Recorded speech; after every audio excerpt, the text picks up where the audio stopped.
Hey, what's up, my good people? It's your boy, Ned White, back with you again with another conversation about under construction. I am serious about this process. Why am I so serious about this process and so committed to it? Because I matter to me. And I want you to start believing that you matter to yourselves as well. So if you're willing to be on this journey with me and take the steps necessary to start building the better you, then welcome. If you've already, as I've said many times before, if you're already in a position where you've already got it and you understand it and you're working that process already, then share the wealth, pass it on, play it forward. Do your part to help the next brother or sister get up, right? Ain't nothing worse than having that crab in the barrel mentality that they've claimed that we own holistically. It's nothing worse than that. So we are going to destroy those myths about us, about our folks, about the way that we walk, the way that we live, and the way that we do things. I'm telling you, it's so much easier when we do it together. And I'm going to give a quick moment, right quick. So please bear with me, because I had a conversation with somebody just recently, and we were talking about, the myths that hang over our heads. And so one of the things that happened recently to me personally, I was having a conversation with someone. They were talking about how they were getting some information or waiting for some information from somebody, and that person that sent them a link to take care of the need that they had, but they didn't take the time to read what was sent to them, and they got frustrated. And so I asked the question, did you read what they sent you? Because I saw the link and I was like, hey, it's right there in the link and the information. If you click the link, all the information you needed is there. And so when the person said to me, well, I really didn't look it over, I skimmed it over, and I said, well, listen, let's destroy that process right now. I said, because they've been saying about us for generations that if you want to hide something from us, put it in a book, make it readable, because we won't take the time to read. So let's destroy that myth today. We're going to start reading more. We're going to start educating ourselves more. We're going to start learning more, because it matters in how we progress forward.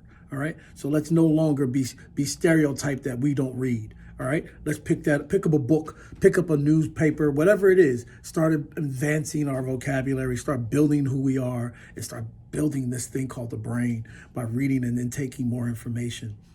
That was my PSA for today. So forgive me for putting that out there, but it was on my spirit. But today we are talking about wiring and plumbing our building, right? So we've already had our foundation laid down. And as I stated, some of you probably still are. Again, this process is not about time. It's about you.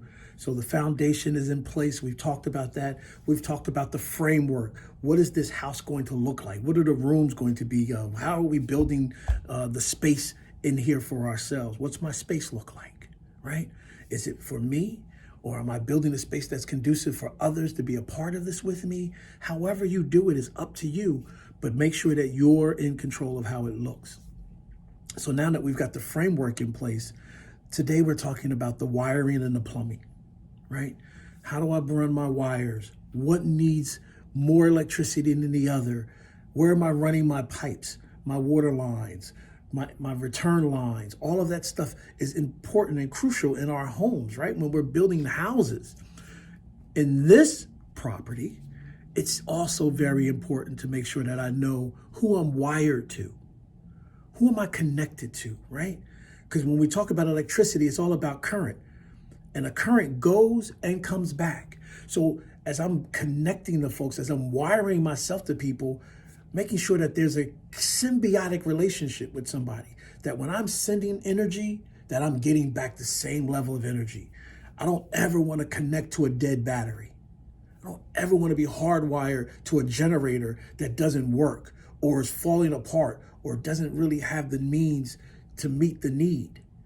Because sometimes we connect to folks because we love them and we're like, yo, I see it, but they don't have the capacity to give you back the energy level that you require to move forward. They probably give you enough energy that you can say, hey, I love you and I'm gonna stay connected to you. But do they have enough energy to boost your battery so that you can move forward in what it is that you're trying to do? So how we're wired to folks really matters.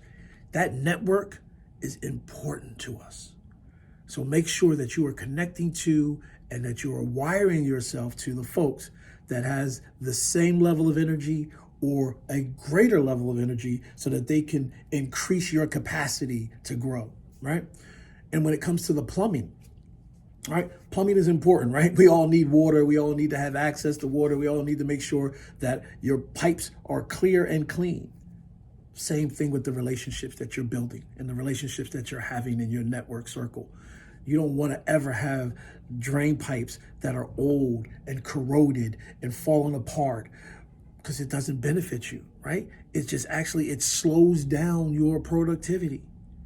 You want to make sure that you're operating with the proper piping so that you're getting the proper, not only intake, but you're also getting the proper outtake so that you're able to dispose of whatever needs to be disposed of without going through some clogged pipe or going through some things that really might hinder your possibility or your ability to advance or grow and develop. So be mindful of our connections. Be mindful of where we're getting and how we're getting our energy and our intake from, right? That's so important. I'll even add this piece in there because this is just as important as you're making those connections, right? That I'm making sure that Ned is trying to connect to the right people the right way. But I also have to make sure that this vessel is in the right place to be able to receive whatever energy is coming back to me. How do I go about that, Ned? What do you do to make sure that you're in the right place? We're getting the right amount of rest. We're eating the right foods. We're making sure that we're taking time to meditate, to just recharge, to connect in a way that gives us some peace and center as we're moving forward in life. I don't care what it is, whether you take walks in the park, whether you go get massages, whether you just meditate and pray, whether you find a quiet place to pick up a book and read. Those moments are necessary, right? As you start building the healthier you. Because if this body and this mind and your spirit is not in alignment and is not focused on the right place that you want it to be focused on, you'll never make the right connections because you'll be fighting yourself because one part of you will be desiring one thing and another part of you will be pushing for something else. You have to be in a complete alignment, folks. You got to be able to say to yourself, hey, here's where I'm going, and holistically, and I use that term, today because of the fact that it fits and it's appropriate. Holistically, we got to go after it. That means I'm going after this with my mind, with my body, and my spirit or my soul. I'm not leaving one part out of that. I'm not letting my flesh, my body go after one thing, but my mind is thinking I want something else. They all have to be in alignment. So be mindful who we're connecting to, why we're connecting to them. How am I dealing with my mind, my body, and my spirit in this process of give and take, this symbiotic relationships that I'm building for myself? Who and how and why, right? Those elements are important for us. Connecting to the right people for the right reasons in the right way. I hope that helps somebody. I hope someone's understanding that this process isn't overnight, but it is worth doing. So I'm going to be continuing, as always, to pray for you. I'm going to never stop loving you. I'm going to always be in the position to help. As long as God gives me the breath and the ability, I'm going to do my due diligence to help those who are trying to be helped as I help myself. So I thank you guys for taking a moment to listen. I hope that this is, again, helpful for somebody. If I only touch one, then I'm doing more than I could ever imagine. So thank you. Continue to listen. Continue to grow, continue to develop, and remember, we are under construction in 2022. Love you. God bless.